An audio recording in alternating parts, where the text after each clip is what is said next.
দুর্দান্ত খুলনা টাইগার্স রংপুরকে বিশাল ব্যবধানে হারিয়ে বিপিএলের দ্বিতীয় কোয়ালিফায়ারে উঠল খুলনা। আসন্ন এবার বিপিএলের শিরোপা জেতার স্বপ্ন দেখিয়েছিল রংপুর রাইডার্স।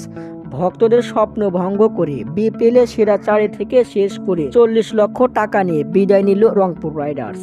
দুই একদিন আগে বিসিবি ঘোষণা দিয়েছিলেন এবার বিপিএলের সেরা 3 ও 4 থাকা দলও পাবে প্রাইজ মানি।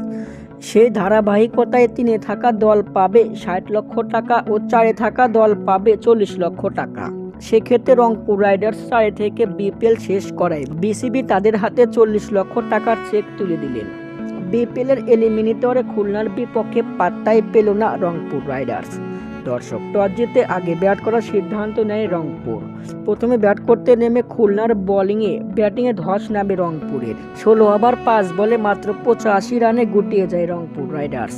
সহজ লক্ষ্যতে পরে ব্যাট করতে নেমে 1 উইকেট হারিয়ে 58 বল হাতে রেখে 10 ওভার 2 বলে রান তুলে নেয় খুলনা টাইগার্স।